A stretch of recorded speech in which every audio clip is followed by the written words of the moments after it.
natin, iba po yung ginagaya sa gumagaya.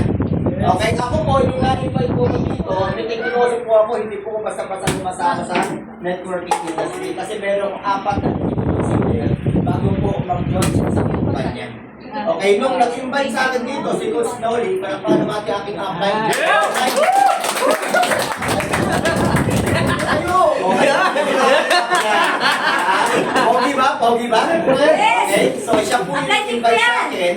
Sabi niya sa akin, bro, baka gusto mong tingnan yung produkto namin, yung kumpanya namin. Sabi ko sa kanya, ano na naman yan? Kasi last month meron sa over sa akin. Okay, sabi ko, every month yata meron sa over sa akin.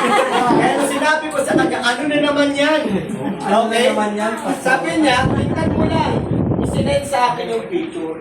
Dito po ako nagulat. Sabi ko, bago ano itong intra? Kasi ako nag-intra po ako, si Coach Jason nag-intra din yan. Sabi ko, intra siya, pero bakit parang maliit at sexy? Kasi yung bilog talaga yun. Okay, nung nakita ko to, nung sinabi niya mayroong DOST, sabi ko, wow, saan ang opisina? Sabi niya, Quezon, pinuntahan ko po ito.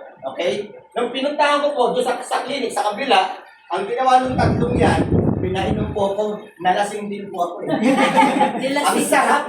Ang sarap ng TV na sa ang ganda ng produkto Ang good news po na bakit po ko na-inganyo? Simple lang. May insomnia po katulad ni Pastora. Ako po yung tipong taong pag natulog, alauna, alas 2, pagdating na alas 4, gising na. Yung problema ko, konting kaluskos, gising ako. Bakit po ako yung background ko kasi, ganun po ako. Yung konting kaluskos, gising na, alert po ko. Okay? So sabi ko, iba to. Nung sinabi niya magandang produkto, siyempre, ako para mapatunayan yung magandang isang produkto, dapat ikaw mismo nagpo-consume or maging user ka ng isang product. Tama? Kaya po yung ginawa niya, hindi kasi lang yung kabila. Okay? Alam po maganda doon, siguro mga 15 minutes na mag-focus sa CR. Tingnan niyo po insomnia po ako, irregular bowel movement ako.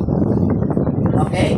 Ang good news po dyan, anong pinakamaganda? Ako po by liver, may kidney. Ang sakit ko. Okay?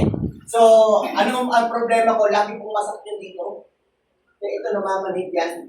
Kaya lahat po ng food supplement na in-offer sa akin, kinukuha ko. Hindi mahirap akong kausapin pagdating sa kalusugan. Bakit po? Ang totoong investment, hindi po yung investment na global of money, kayaman ka. Okay, ang totoong investment po, yung kalusugan mo. Okay? Bakit po pag ikaw mahina, lahat yan pwedeng mawala at hindi ka mapagtrabaho. Tama ba? Tama ba o mali? Tama po. Pero ang totoong kayamanan, yung kalusugan, dahil dyan po magmumulang yung kayamanan. Okay ba yun, ma'am? So doon po ako na namulat. Sabi pa, ang ganda ng